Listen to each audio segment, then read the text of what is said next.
ओम शांति। ओम शांति। ओम शांति। ओम शांति। ओम शांति। आज बाबा कह रहे, मीठे बच्चे, याद में रहकर हर कर्म करो तो अनेकों को तुम्हारा साक्षात्कार होगा।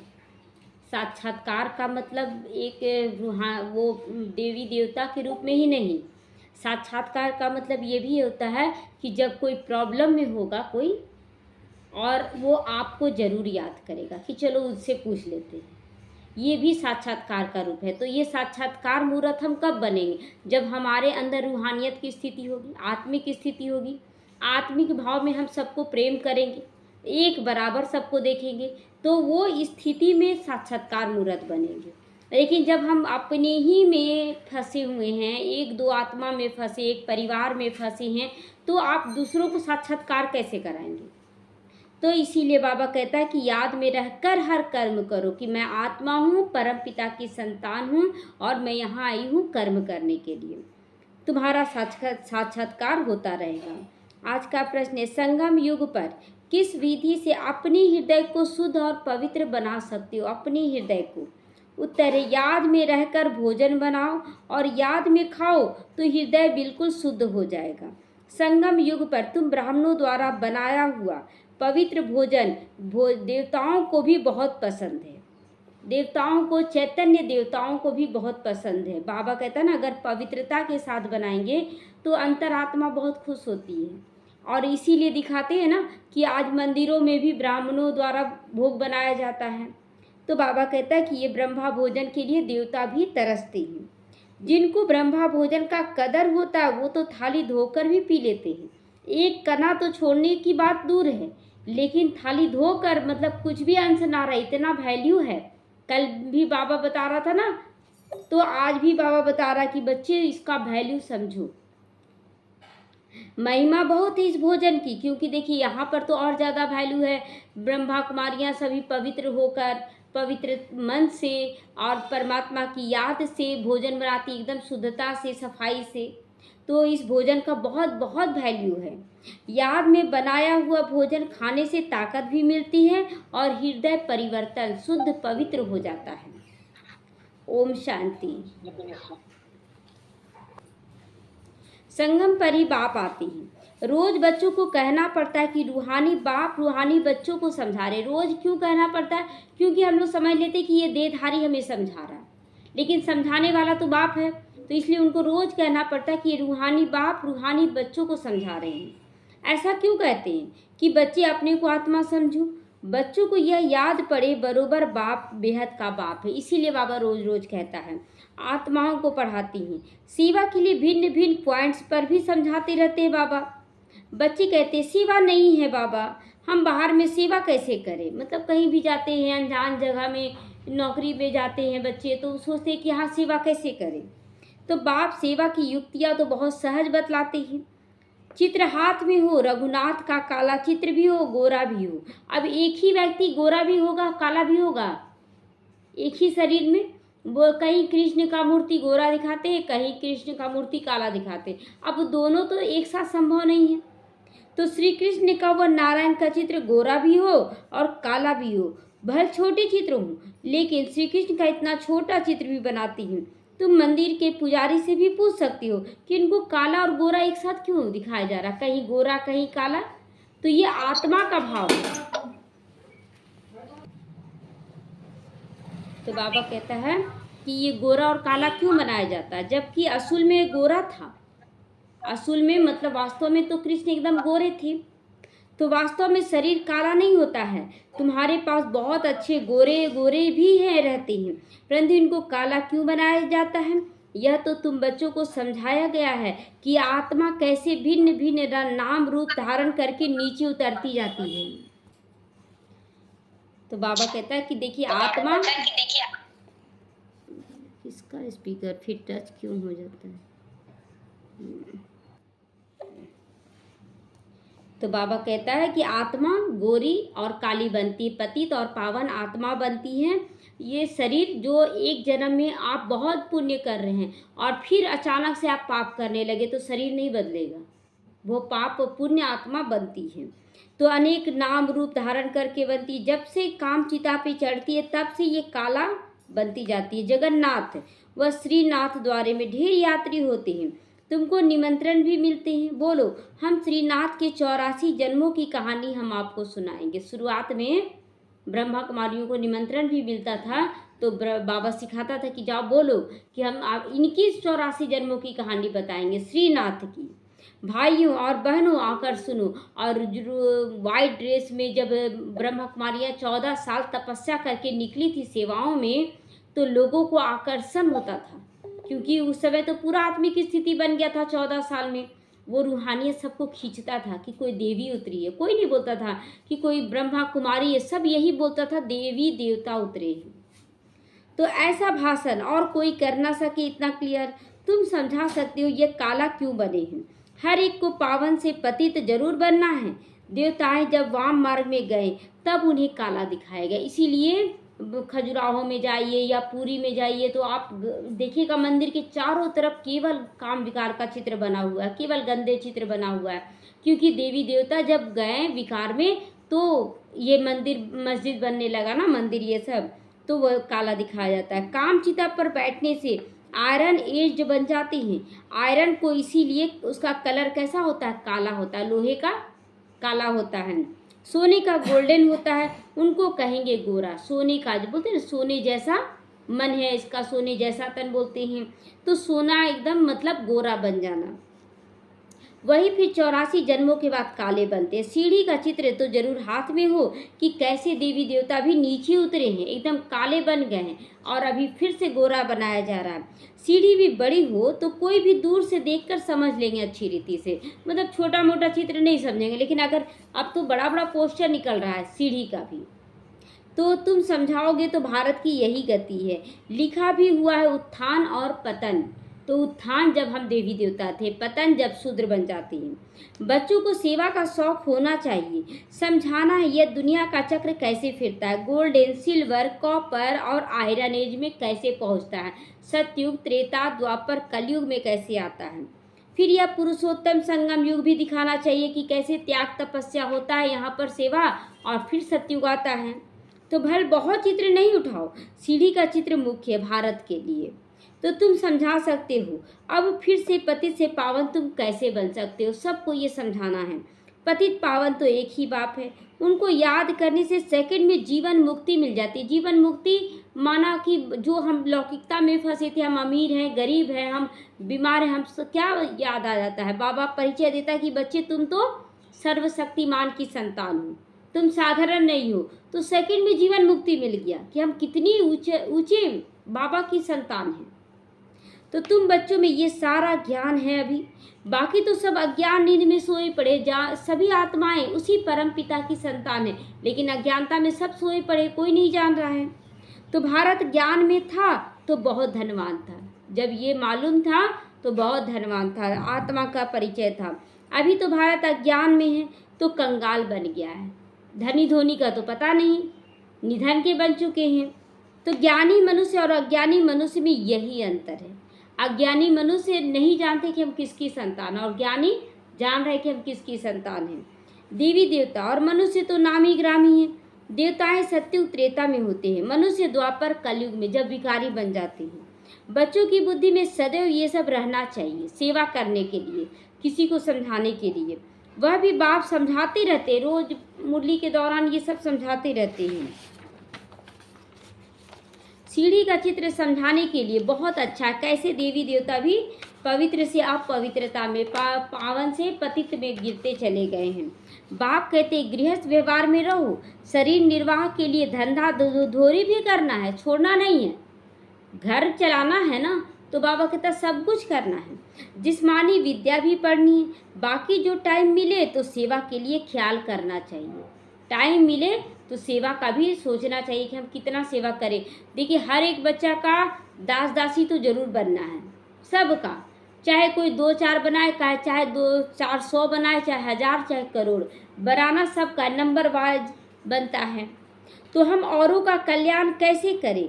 यहाँ तो तुम बहुतों का कल्याण नहीं कर सकते हो, यहाँ तो तुम बहुतों का कल्याण नहीं कर सकते हो, मतलब मधुबन में रहकर या घर गृहस्थ में रहकर, मतलब घर के अंदर कैद है, बस लौकिकता का फर्ज अदा करे, तो आप कैसे अनेकों का कल्याण, उसके लिए तो निकलना पड़ेगा ना सेवा के लिए। तो यहाँ तो आते हो बाप की मुरली सुनने, मधुबन जाते हैं तो क्यों जाते हैं, बाप से मिलने जाते हैं, मुरली सुनने जाते हैं। इसमें ही जादू है, बाप को जादूगर कहते हैं ना, गाते हैं मुरली तेरी में जादू है। बाबा की मुरली में जादू है, सुनते के साथ रूहानी नशा चढ़ जाता है कि हम कौन, लोग बोलते थे जादू चढ़ जाता है, जादू नहीं चढ़ता है, वास्तव में सत्य ज्ञान हमें मिल जाता कि मैं कौन मेरा कौन। और वही जब निकलने लगते हैं तो लोगों का विरोध बढ़ जाता है। तो तुम्हारे मुख से जो मुरली बजती है उसमें जादू है, मनुष्य से देवता बन जाते हैं लोग सुनते सुनते। देने का संस्कार जागृत होता है, पहले तो मुट्ठी बंद किए हुए रहते हैं, लेकिन बाबा के ज्ञान में अरे ऐसे जमा इतना जमा हो जाता है, चलो हम भी देंगे, तन मन धन देना शुरू कर देते हैं। तो ऐसा कोई जादूगर होता ही नहीं सिवाय बाप के जो ऐसा जादू कर दे, मतलब समर्पण करवा देता है बाबा। और यही चीज़ चारों तरफ फैल गया था ना विरोध का कारण, कि यहाँ जो भी जाता है ना सब कुछ समर्पण कर देता है। अभी जहाँ एक भाई समर्पण किए सब कुछ, तो उसके लिए बोला कि इन लोग तो जादू कर दी है, सब कुछ ले ली, सब मुक्त कर दे इसको, बहुत तरह का बात बोला जा रहा है। तो बाबा कहता है कि बच्चे जादूगर नहीं, उसको सच्चाई का वो अपनी मर्जी से करता है। गायन भी है, मनुष्य से देवता किए करत ना लागी वार, मनुष्य को देवता बनाने में ज़्यादा समय नहीं लगता है। तो पुरानी दुनिया से नई दुनिया तो होनी जरूर है, पुरानी का विनाश भी जरूर होना है। अभी देखिए स्थापना, विनाश, पालना, तीनों चीज़ अनुभव हो रहा है। अंदर में जब बुराई का अंत होता है तो विनाश हो रहा है, दैवी गुण धारण करना, एकदम निर्संकल्प, एकदम निश्चिंत हो जाना, ये है स्थापना। और पालना, बाबा हमारी पालना कर रहा है, हमारे द्वारा अन्य आत्माओं की पालना कर रहा है। तो इस समय तुम राजयोग सीखते हो तो जरूर राजा भी बनना है, राजयोग सीख रहे हैं तो राजा भी बनना है। तो बाबा कहता है इस समय तुम राजयोग सीखते हो, राजा भी बनना है। अभी तुम बच्चे समझते हो कि 84 जन्मों के बाद फिर से पहला नंबर जन्म चाहिए, क्योंकि वर्ल्ड की हिस्ट्री ज्योग्राफी रिपीट होगी। मतलब जब कलयुग खत्म हो जाएगा तो सतयुग में आएंगे, आप पहले जन्म में आएंगे, उस समय हिस्ट्री और ज्योग्राफी दोनों चेंज हो जाएगी। मतलब जो कलयुग में होता ना, घड़ी घड़ी बाढ़ आ गया, गर्मी ज़्यादा पड़ गया, बरसात ज़्यादा हो रहा, वहाँ ये सब कुछ नहीं होगा। हिस्ट्री और ज्योग्राफी दोनों का पता है, मन की स्थिति शांत तो वहाँ वायुमंडल भी शांत, मन की स्थिति विचलित तो वायुमंडल भी विचलित। इसीलिए बाबा घड़ी घड़ी कहता है बच्चे तुम्हारे मन से ही सब कुछ निर्माण हो रहा है, इसलिए मन को शुद्ध और पवित्र करो। सतयुग त्रेता में जो होकर गया है सो फिर रिपीट होना जरूर है, जो जो हुआ है सतयुग त्रेता में वो फिर से रिपीट होगा। तुम यहाँ बैठे हो तो बुद्धि में याद करना है कि हम वापस जाते हैं, फिर सतो प्रधान देवी देवता बनते हैं, उनको देवता कहा जाता है। तो देवताई संस्कार यहाँ इमर्ज करना, वहाँ देवताई संस्कार तो पता ही नहीं होगा, देने का संस्कार सब कुछ यहाँ करना है। तो अभी मनुष्यों में दैवी गुण ही नहीं है, देने का संस्कार क्या है, मोड़ लिए हाथ। आज फिर भी देखिए मारवाड़ियों में अभी भी है कि जो भी करते हैं, लेकिन और सभी में बहुत कम हो गया है देने का संस्कार, खर्च बहुत कर रहे हैं लेकिन बाबा के यज्ञ के लिए नहीं। अब मारवाड़ी लोग को ऐसे भी आप देखिएगा कि उन लोग देगा जरूर, उन लोग निकालता, उसको कहा जाता धर्माऊ निकालना। तो दैवी गुण देने का संस्कार नहीं है। तो सेवा तुम कहाँ भी कर सकते हो, ये सब बता सकते हो कि हम देवी देवता कुल के, आदि सनातन देवी देवता कुल के हैं, हमारे अंदर ये संस्कार होना चाहिए।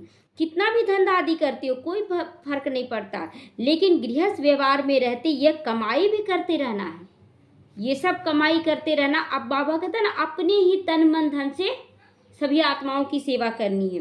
तो इसमें मुख्य बात है पवित्रता की, आपका तन भी पवित्र हो और मन भी पवित्र हो, मन में भी कोई नेगेटिव नहीं, क्योंकि इसका असर किसी और पर तो नहीं, पहले तो अपने ऊपर पड़ेगा ना, जब हम अपवित्रता के संस्कार रखते हैं। तो प्यूरिटी है पीस प्रॉपर्टी, पीस और प्रॉपर्टी। प्यूरिटी क्या है, सुख शांति की जननी भी है, सुख और शांति की जननी है पवित्रता। अगर पवित्रता है ये दोनों अपने आप मिल जाएगा। तो कंप्लीट प्योर बन गए हो तो फिर यहाँ रह नहीं सकते हो, क्योंकि हमको शांति धाम जरूर जाना है। जब हम कंप्लीट पवित्र बन जाएंगे, कर्मातीत अवस्था, अभी कर्मातीत अवस्था नहीं हुआ है, कर्मातीत कर्मातीत अवस्था मतलब जब कर्मों का प्रभाव आप पर ना पड़े, सारी जिम्मेवारी निभाते हुए भी आप भारी नहीं, एकदम नेचुरल बन जाइए, तब कहेंगे कर्मातीत। अभी नहीं हुआ है, अभी तो घड़ी घड़ी गिर जाते हैं। तो शांति धाम जाना तो जरूर है। आत्मा प्योर बन गई तो फिर आत्मा को इस पुराने शरीर में रहना नहीं होगा।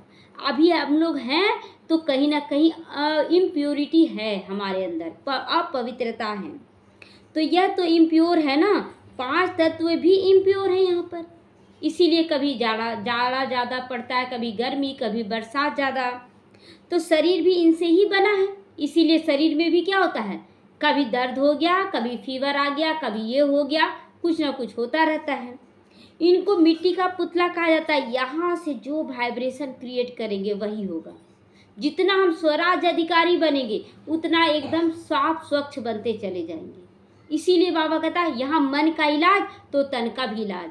यहाँ और बाहर में हो रहा है, देखिए अनेक तरह का इलाज निकल गया है, ये बीमारी वो बीमारी, तन का इलाज किया जा रहा है, लेकिन वो साफ नहीं हो रहा है, क्योंकि प्लास्टिक के अंदर गंदा लगा हुआ है। प्लास्टिक का टेप क्लॉथ होता है ना, उसके अंदर गंदगी है और ऊपर में आप पोंछ रहे हैं, तो साफ होगा? नहीं साफ होगा। तो 5 तत्व का शरीर एक खत्म होता है तो दूसरा बनता है। आत्मा तो वही है ना, आत्मा को साफ करना है। तो बाबा कहता आत्मा कोई बनने की चीज़ तो नहीं है कि कोई अलग से बना दिया जाए आत्मा को। आत्मा वही है, बस लाइट, जैसे चंद्रमा का मिसाल इसीलिए स्थूल रूप में दिखाया गया। चंद्रमा गोल है, उसका लाइट कम होता जाता है, अंधेरा दिखता है लेकिन गोल दिखता है। आत्मा कोई बनने की चीज़ नहीं है, वो गोल बना हुआ है आत्मा का आकार, बस लाइट का कम बेसी हो जाता है। शरीर पाट जाती है। यह दुनिया बड़ी वंडरफुल है। सबसे वंडरफुल है बाप, जो आत्माओं का परिचय देते हैं बाबा। हम आत्मा कितनी छोटी हैं, आत्मा प्रवेश करती हर चीज़ वंडरफुल लगने लग जाती है। आत्मा जब शरीर में है तभी हम देखने सुनने लगते हैं तो बड़ा अच्छा लगता है दुनिया, और आत्मा निकल गई, उस शरीर का कोई वैल्यू नहीं। जानवरों के शरीर आदि कैसे बनते हैं, वंडर है ना। आत्मा तो सब में वही छोटी है। बाबा कहता है हाथी देखो कितना बड़ा है, उसमें छोटी, इतनी छोटी आत्मा जाकर बैठती है। हाथी सबसे बड़ा जीव है और उसमें भी आत्मा उतना ही छोटी रहती है। तो बाप तो मनुष्य जन्म की बात समझाते हैं, जानवरों के जन्म की बात नहीं समझाते हैं। मनुष्य कितने जन्म लेते हैं? 84 लाख जन्म नहीं लेते हैं, 84 जन्म लेते हैं। 84 लाख योनियाँ होती हैं और हर जन्म में 1 लाख योनि तैयार होता है। तो बाबा कहता है कि बच्चे 84 जन्म लेते हैं, 84 लाख नहीं। समझाया है जितने धर्म है उतनी वैरायटी बनती है, जितने भी धर्म है उतनी वैरायटी बनती जाती है। हर एक आत्मा कितने फीचर्स का शरीर लेती है, वंडर है ना। कितने फीचर्स लेती है? 84 फीचर्स, मतलब 84 शरीर लेती है। फिर जब रिपीट होता है तो हर जन्म में फीचर्स, नाम, रूप आदि बदलता चला जाता है। पहला जन्म कृष्ण का, दूसरा जन्म में हल्का सा भी बदल जाएगा, वो शरीर नहीं रहेगा, वो रूप रंग नहीं रहेगा। ऐसे नहीं कि कहेंगे कि कृष्ण काला कृष्ण गोरा, एक ही कृष्ण काला और गोरा कैसे हो गया। तो ये शरीर की बात नहीं, आत्मा की बात है। तो उनकी आत्मा पहले गोरी थी, 84 जन्म लेते लेते काली बनती है। तुम्हारी भी आत्मा भिन्न भिन्न फीचर्स, भिन्न भिन्न शरीर लेकर पार्ट बजाती आई है। यह ड्रामा बना हुआ है। तुम बच्चों को कभी भी कोई फिक्रात नहीं होनी चाहिए। चिंता क्यों होती है? चिंता क्यों होती है? कभी विचार करें, जब भी चिंता आए तो मन में विचार करें चिंता क्यों आ रहा है। विचारों में नेगेटिविटी लाने से, क्योंकि हम समझ रहे हैं कि मैं शरीर हूँ और ये देहधारी जो दिख रहे हैं ना घर वाले, उनका सारा जिम्मेवारी मेरे ऊपर है, अपने ऊपर सारा। हाँ, तो लोड लेते हैं तो चिंता फिकर आता है, और चिंता फिकर लेने से शरीर भी बीमार पड़ जाता है। तो हम चिंता ही क्यों करें? क्यों? मेरा परिवार है, मेरा कर्म है कि हमको अच्छा करना, बस उससे ज़्यादा नहीं सोचना है।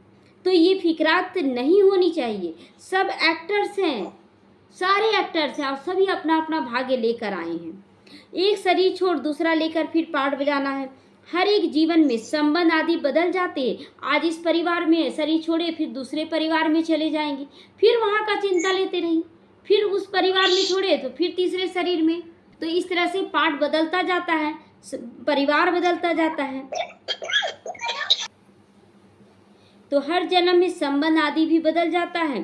तो इसीलिए बाप समझाते बच्चे ये ड्रामा है बना बनाया, इसमें मत फंसो। फंसना है तो किस में फंसो? बाबा में फंसो ना। बस सचिन भाई का सुनते हैं ना, मेरे में फंसो ना। तो आत्मा ही 84 जन्म लेते लेते आज तमो प्रधान हो गई है। मतलब हम लोग इतने तमो प्रधान हो गए कि इतना ज्ञान सुनने के बावजूद निकल नहीं पा रहे किसी देहधारी से, उसमें अटके पड़े हैं। तो अब फिर आत्मा को सतो प्रधान बनाना है। अभी देखिए कि जब बाबा भी बीमार हुआ या दादियाँ बीमार हुई तो हॉस्पिटल में गई तो क्या बोली, यहाँ सेवार्थ लाया गया है और वहाँ डॉक्टरों की सेवा हुई। दादियों से डॉक्टरों की सेवा बहुत अच्छी हुई थी कि इतना कष्ट होने के बाद इनको कोई फर्क नहीं पड़ रहा। तो यहाँ भी अगर हम कोई भी आत्मा बीमार पड़ गई, उसको लेकर हम हॉस्पिटल जा रहे हैं, समझ लीजिए बाबा उसको निमित्त बनाकर आपको ले जा रहा सेवा के लिए। तो आप उसके कष्ट को, एक एक्टिंग है वो, लेकिन हम लोग एक्टिंग को नहीं देख रहे हैं ना, हम लोग सोच रहे रियल में उसको तकलीफ हो रहा है। तकलीफ नहीं होता है, तकलीफ होता है, तकलीफ नहीं होता। ये देखा हुआ अपने आँख से मेरा कि बच्चों को देखिए ना, हॉस्पिटल ले गए थे, एकदम जल गया था जो शरीर पूरा, यहाँ तक पूरा बाल उल सब जल गया था। और उसको लेकर जब गए तो वो तो बोल रहा है कि बहुत जलन दे रहा। बोले कुछ नहीं हो रहा, बस करते जाओ, कुछ नहीं हुआ। सबको बोले कुछ नहीं हुआ, कुछ नहीं हुआ है। अब पूरा यहाँ तक जल गया था पूरा। और जब डॉक्टर के पास गए, दिखा रहे हैं, उन लोगों को संदेश भी दे रहे हैं, और उसी दिन कैसे ठीक हो गया? सो बताइए, इतना सारा जला हुआ और शाम होते होते कैसे ठीक हो गया? एक और सर्जन लगा हुआ था। तो बोल रहे थे कि तुम जब संदेश दे रहे थे डॉक्टरों को वहाँ पर, तो बेटा बोल रहा है मेरे को जलन हो रहा है और मम्मी संदेश देने में लगी है। तो बोले कि देखो तुम्हारा ऊपर में सर्जन बैठा हुआ, तुम्हारा ठीक है। और उसी दिन उसका ठीक हुआ। इतना ज़्यादा जला हुआ, शाम तक एकदम 50% ठीक हो गया। तो इसीलिए ये ड्रामा था, वहाँ पहुँचाने के निमित्त था बस। और हम लोग क्या बोलते, बहुत दर्द हो रहा, बहुत ज़्यादा जल गया, बहुत ज़्यादा और ज़्यादा हो गया, दर्द तकलीफ बढ़ जाता है। ब्राह्मण आत्माओं की बहुत ज़्यादा बोलने से तकलीफ बढ़। अभी एक आत्मा का हो रहा है, अभी तक बेटा में कोई अच्छा नहीं हो रहा परिवर्तन। वो क्या बोलिए, अभी तक नहीं ठीक हुआ, मतलब मन से नहीं बोल पा रहे, बाहर से बोल रहे ना नहीं ठीक है, अभी वैसा नहीं है, लेकिन मन से बोली बहुत तकलीफ हो रहा है। बेटा चिल्लाता है मम्मा दर्द हो रहा है, वो और ज़्यादा बेचैन हो जा रही है। तो पूरा पक्का हो जाता है। इसीलिए कुछ भी हो ना, कुछ नहीं हुआ, सब अच्छा हो रहा है, सब अच्छा हो रहा है, एकदम निश्चिंत रहिए, तुरंत ठीक होता है। लेकिन आपके मन की स्थिति से ठीक होता है। आपके भाने सबका भला होता है। तो बाबा इसीलिए कहता है कि पावन तो जरूर बनना। पावन मतलब मन की भी पवित्रता, गंदगी नहीं। देह भान में आया तो वो गंदगी है, तो इसलिए बाबा कभी पवित्र बोलता है, कभी पावन, मतलब तन का भी पवित्रता और मन का भी पवित्रता, दोनों मिला दीजिए तो पावन आत्मा बन जाती है, दोनों का पवित्रता। तो किसी में होता है कि मन का पवित्रता आता है तो तन का नहीं आया, तन का आया तो मन का नहीं आया। हमें पावन आत्मा बनना है। तो पावन सृष्टि थी, अब पतित बन गई है, फिर पावन हो नहीं है। सतो प्रधान तमो प्रधान अक्षर तो है ना, तो सतो प्रधान सृष्टि, फिर सतो रजो तमो सृष्टि बनती है। अभी जो तमो प्रधान है वही सतो प्रधान कैसे बने, इसी पर बाबा कार्य कर रहा है। देखिए अब जो एकदम बूढ़ा हो चुका है वही शरीर छोड़कर बच्चा बनता है, तो उसी तरह एकदम तमो प्रधान ही सतो प्रधान बनता है। पतित से पावन कैसे बने? बरसात के पानी से तो पावन नहीं बनोगे, पानी कितना भी उझल ले अपने ऊपर, पावन बनेंगे? ये तो ज्ञान स्नान है। तो बरसात से तो मनुष्यों की मौत भी हो जाती, बाढ़ आ गया तो मौत हो जाता है, फ्लड्स हो जाते हैं तो कितने डूब जाते हैं।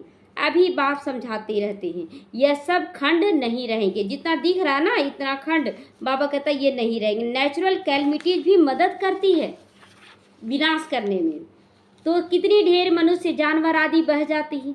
ऐसे नहीं कि पानी से कोई पावन बन जाता है, बिल्कुल नहीं, वह तो शरीर भी चला जाता है। शरीरों को पति से पावन नहीं बनाना है, यहाँ आत्मा को पति से पावन बनाना है। सो तो पतित पावन बाप बनाएगा, परमात्मा बनाएगा ना। शरीर को पावन, चलो शरीर को पवित्र बनाना तो कोई देहधारी बता देगा, लेकिन जो पावन आत्मा को बनाना वो बाबा बना सकता है। तो भल वो जगत गुरु कहला लेते हैं साधु सन्यासी, परंतु गुरु का काम तो सदगति देना है, सदगति मतलब बैकुंठ तक पहुंचाना है।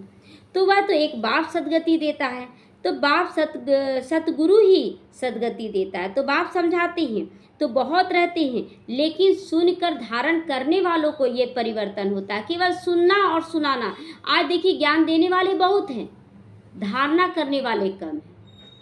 तो गुरु लोग भी बाजू में शिष्य को बैठाते हैं सिखलाने के लिए, तो यह उनके बाजू में बैठता है। शिव बाबा यहाँ भ्रिकुटी में लेते हैं तो बगल में ब्रह्मा बाबा भी बैठता है। बाप समझाते तो ये भी तो समझाते होंगे ना, इसीलिए बोलते गुरुर ब्रह्मा गुरुर विष्णु गुरुर देवो महेश्वरा। तो शंकर के लिए कहते आँख खोलने से भस्म कर देते हैं, फिर उनको तो गुरु नहीं कहा जाए, उनको तो गुरु नहीं कहा जाएगा, क्योंकि वो तो भस्म हो गया, जो भी जिस पे भी नज़र डाला तो वो भस्म हो गया। तो फिर भी बाप कहते बच्चों माँ में कम याद करो, ये शंकर का रूप किसका है? हम बच्चे शंकर का रूप है। एकदम सर से पांव तक एक अलग ही रूप रंग दिखाया गया शंकर का, और एक एक चीज को निहारिए तो वो हमारा रूप है। तो कई बच्चे कहते इतने धंधाधोरी की फिक्रात में रहते हैं ना कि हम अपने आप को आत्मा समझकर बाप को याद कैसे करें। लेकिन आपका टेंशन जाएगा तो आप काम करते भी अटेंशन दे सकते हैं आत्मा बनने का। बाप समझाते भक्ति मार्ग में तुम हे ईश्वर हे भगवान कैसे कहते रहते थे, कैसे याद करते थे? भक्ति मार्ग में कितना याद करते थे? तो याद तब करते हो जब दुख होता है, इसीलिए दुख में सुमिरन सब करे सुख में करे न कोई, इसीलिए गायन है। मतलब दुख होता है तो हम सब कुछ समझेंगे, बताइए हमको क्या करना है, आज सुख में टाइम नहीं है। तो मरने समय भी कहते हैं राम राम बोलो। बहुत संस्थाएं हैं जो राम नाम का दान देती है। देखिए ऐसे भी अगर भक्ति में भी राम राम का जाप कीजिए तो मन शांत हो जाता है, मन शांत होता है, क्योंकि पवित्र नाम है ना। तो जैसे तुम अभी ज्ञान का दान करते हो, वो राम का दान करते हैं, राम नाम की माला दे देते हैं। तुम भी कहते हो शिव बाबा को याद करो, तो वह तो शिव को जानते ही नहीं कि शिव कौन है, किसी हम लोग याद करते हैं। ऐसे ही राम राम वो लोग कहते रहते। अब यह भी क्यों कहते हैं कि राम कहो, जबकि परमात्मा सब में है, फिर नाम लेने की क्यों आवश्यकता पड़ रही है? वो लोग बोलते हैं ना कि भगवान तो हम में भी है, तुम्हारे में भी है। तो बाप बैठ समझाते हैं राम व कृष्ण को परमात्मा नहीं कहा जाता, उन्हें देवता कहा जाता है। उनकी भी कलाएं कम होती जाती है। राम और कृष्ण कलाएं कम होती गई, हर एक चीज़ की कला कम होती। कोई भी सामान जब नया लाइए कितना सुंदर लगता है, और धीरे धीरे वो पुराना होता है तो कैसा बन जाता है। तो कपड़ा भी पहले नया फिर पुराना हो जाता है। तो बाप इतनी सारी बातें समझाते हैं, हम धारण कितना करते हैं, कितना सारा बात बाबा समझाते। फिर कहते हैं मीठे मीठे मेरे मीठे मीठे रूहानी बच्चों, अपने को आत्मा, बाबा बार बार कहता है अपने को आत्मा समझो, सिमर सिमर सुख पाओ। मतलब अचानक सुख नहीं मिलेगा, आप जैसे जैसे आत्मिक स्थिति में आएंगे सुख नेचुरल हो जाएगा, सब कुछ अपने आप मिलेगा, चाहे प्रकृति चाहे माया आपको ला कर देगी, ऐसी स्थिति बन जानी चाहिए। तो यहाँ तो दुख धाम, यहाँ तो मेहनत करना पड़ता है। बाप को वर्षे को याद करो, याद करते करते अथाह सुख पाओगे, ये फुल गारंटी है बाप की, अथाह सुख पाएंगे। कलह कलेश बीमारी आदि जो भी हैं सब छूट जाएगा। अभी देखिए कि बहुत पैसा कमा रहे, अचानक बीमारी आ गया, जो पैसा कमाए वो भी खत्म हो जाता है। तो इसीलिए बाबा कहता है तुम तो अभी 21 जन्मों के लिए निरोगी बन जाते हो। कलह कलेश मिटे सब तन के, जीवन मुक्ति पद पाओ। कलह कलेश मिटे तन के, तब जीवन मुक्ति पाओ। आज एक भी ऐसी आत्मा है जो बोल सकती कि इतना समय हम लौकिक परिवार को दिए, उसमें एक भी सदस्य मेरे विश्वास पात्र है? एक भी आत्मा है विश्वास पात्र? कोई भी नहीं। और फिर भी हम लटके हुए हैं उसमें। हाँ, एक ही विश्वास पात्र वो परमात्मा, उसके अलावा कोई भी नहीं है। आपसे गारंटी मांगेंगे कि आपके बच्चे आपको करेंगे? बिल्कुल नहीं। माँ बाप करेंगे? बिल्कुल नहीं, कोई भी नहीं करेगा। मेरा मेरा कहने से मरना है, तेरा तेरा कहने से तैरना। हाँ, तो गाते हैं परंतु एक्ट में तो नहीं आते हैं। ये बोलते जरूर हैं, लेकिन हम लोग अभी लौकिकता में फंस जाते हैं। क्यों फिर चिंता करना? सबका अपना अपना भाग्य, चलो मेरा कर्म है कमाना, काम करना, कर रहे हैं बस। क्या आ रहा नहीं आ रहा वो बाप जाने, तो इससे निकलना है। बाबा कहता है कि गाते सब हैं परंतु एक्ट में नहीं आते हैं ना, समझते नहीं हैं। तुमको तो बाप प्रैक्टिकल में समझाते हैं कि बच्चे प्रैक्टिकल में इसको धारण करो, बाप को सिमरो तो तुम्हारी सारी मनोकामनाएं पूरी हो जाएंगी और सुखी बन जाओगे। ये होता है, बाबा सब कुछ दे रहा है। जैसे जैसे आपकी धारणाओं में मजबूती आ जाएगी, आत्मिक स्थिति आएगा, आपको मेहनत ज़्यादा नहीं करना पड़ेगा, स्वतः ही माया और प्रकृति बोलती ना कि जब राजा बैठता है ना तो दोनों तरफ से जो पंखा झलता है, एक तरफ माया एक तरफ प्रकृति है जो सुख देगी। मोचरा खाकर मानी का टुकड़ा यानी सजा खाकर रोटी का टुकड़ा खाना अच्छा लगता है क्या? बहुत मेहनत कर लिए, सजा भोग लिए, उसके बाद थोड़ा सा सुख मिल गया, क्या फायदा? सबको ताजी रोटी पसंद है कि बासी रोटी पसंद है? हाँ, ताजी रोटी पसंद है।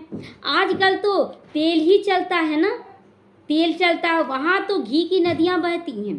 तो बच्चों को बाप का सिमरन करना है। बाबा भी ऐसे नहीं कहते कि यहाँ बैठकर ही बाप को याद करो, बाबा ऐसा नहीं कहता है। धंधाधोरी करने जा रहे हैं, जाने से पहले बाबा ये दुकान आपका। अब देखिए बहुत बच्चों का क्या होता है कि दुकान लगा लिए, बहुत अच्छा बिक्री हुआ क्योंकि आप बाप को सौंप दिए, बहुत अच्छा बिक्री हुआ।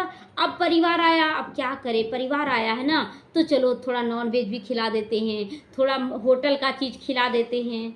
आप क्या किए, बाप के अनुसार तो चले नहीं, तो ये सब गलत है।